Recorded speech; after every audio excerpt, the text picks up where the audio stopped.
আপনি কি জানেন, একদিন আমার ছোট ভাই গলা ফাটিয়ে শীতকালে রচনা পড়ছে। পৌষ ও মাঘ এই 2 মাস মিলে শীতকাল। এই সময় যুবক ছেলেদের একা একা থাকতে অনেক কষ্ট হয়। আব্বা পাশে বসে পেপার পড়ছিল। ছোট ভাইয়ের শীতকালে রচনা শুনে পেপার রেখে লাফ দিয়ে উঠলো। ওই তুই কি পড়ছিস? ছোট ভাই বলল, আব্বা শীতকালে রচনা পড়ি। আব্বা বলল, এই রচনা কোন বইয়ে লিখেছে? ছোট ভাই বলল, আব্বা বইয়ে এই রচনা লিখা নাই, স্যার বলেছে এবার পরীক্ষায় রচনা আসবে শীতকাল, তাই বড় ভাইয়ের কাছ থেকে এই রচনাটা লিখে নিয়েছি, সেইটাই মুখস্থ করছিলাম।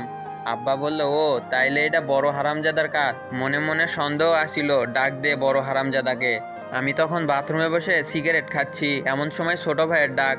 তাহমিদ ভাই, আব্বা ডাকে, অবস্থা বিশেষ ভালো না, তাড়াতাড়ি আসো। আমি তাড়াতাড়ি সিগারেট বাথরুমে ফেলে দিয়ে মুখের সিগারেটের গন্ধ দূর করতে টুথপেস্ট খুঁজতে লাগলাম। তখনই মনে হলো টুথপেস্ট আগের দিন শেষ হয়েছে, তাই শ্যাম্পুর বোতল থেকে একটু শ্যাম্পু নিয়ে মুখের মধ্যে চালান করে দিলাম। ওরে আল্লাহ, এর থেকে বিষ খাওয়া ভালো আসছিল। একটু সব ফেলে দিয়ে কয়েকবার কুলি করলাম, তারপর আব্বার সামনে গিয়ে হাজির। আব্বা বললো, তো বড় সাহেব এতক্ষণ কই ছিলেন, আসতে এত সময় লাগলো? আমি কইলাম, জি আব্বা, পড়তেছিলাম, সামনে পরীক্ষা না, ওই সময় নিয়মিত পড়ার চেষ্টা করতেছি, ইনশাআল্লাহ এবার আপনার মুখ উজ্জ্বল করব। আব্বা রেগে গিয়ে বললেন, ওই হারামজাদা, আমার মুখ কি অন্ধকার নাকি যে উজ্জ্বল করবি? তবে কথা অবশ্য খারাপ বলিস নাই, আগে আমার মুখ উজ্জ্বলই ছিল। তুই যখন এসএসসিতে 2 বার আর এইচএসসিতে 3 বার ফেল মারছিস, তখনই মুখ কালো হয়ে গিয়েছে। এবার আর মুখ উজ্জ্বল করার দরকার নাই বাবা। তো বাপজান, ছোট বাপজানের রচনা কি আপনি লিখে দিছেন? আমি মনে মনে বললাম, এই প্রথম আব্বা আমার লেখা পড়ছে বলে মনে হচ্ছে। তাই খুশিতে বকবক হয়ে বললাম, জি আব্বা, এগুলো হচ্ছে আমার ছোটখাটো প্রতিভা। ছোট ভাই রচনা লিখে চেয়েছে, তাই না করতে পারিনি, লিখে দিয়েছি। আব্বাই বলল, তো আব্বাজান কি কি লিখছেন, একটু পড়ে শোনান। আমি ছোট ভাইয়ের খাতা নিয়ে পড়া শুরু করলাম। পৌষ ও মাঘ মাস এই 2 মাস মিলে শীতকাল। এই সময় যুবক ছেলেদের একা একা থাকতে কষ্ট হয়। এই লাইন পড়ে চুপ করে আছি। আব্বা চোখ বড় বড় কইরা কইল, থামলি কেন, পর পর।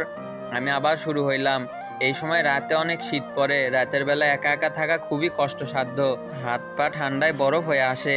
বাংলাদেশের এক গবেষণায় দেখা গিয়েছে যে এই ঋতুতে বাংলাদেশে বিয়ের হার প্রচুর পরিমাণে বেড়ে যায়। তাই বাংলাদেশের বিখ্যাত অনেক লেখক এই ঋতুকে বিয়ের ঋতু বলে আখ্যায়িত করেছেন। বিয়ের ঋতু নিয়ে রবীন্দ্রনাথ লিখেছেন, আমারও পরানো যাহা চাই, বিয়েরও ঋতু তাই, বিয়েরও ঋতু তাই গো। কাজী নজরুল ইসলাম লিখেছেন, আমি সব ভেঙে ফেলে করব চুরমার, কেন বিয়ের ঋতু পৃথিবীতে আসে অনেক দিন পর পর। গবেষকরা আরো বলেছেন যে বাংলাদেশের জনসংখ্যা বাড়তে এই ঋতুর বিশেষ অবদান আছে, যা বাংলাদেশের অন্যান্য জন্মহার কম দেশের কাছে ঈর্ষণীয়। আব্বা একটু শোনার পরে বুক ধরে ফ্লোরে বসে গেলেন। আমি বললাম, আরো বলবো আব্বা?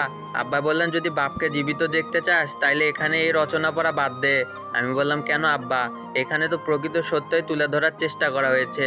আব্বা বললেন, আরে রাখ তোর প্রকৃত সত্য, তাড়াতাড়ি ওষুধের বক্স নিয়ে আয়, জীবন গেল।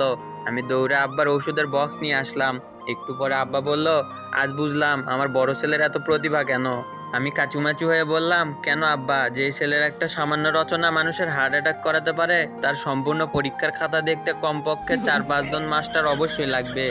আব্বা বলল, আমি বুঝে গেছি, আমার ছেলের মেধার দাম এই দেশে নাই, তোকে আমি উচ্চ শিক্ষার জন্য উগান্ডা পাঠামো বাপজান। আমি বললাম, না আব্বা, আমি আমার এই প্রতিভা দেশের কাজে লাগামো, দেশের মানুষের কাজে লাগামো, দেশের উন্নয়ন করবো। আমার এই কথা শোনার পরে আব্বার চোখ বন্ধ। আব্বা কথা কও, আব্বা, ও আব্বা, আব্বা গো।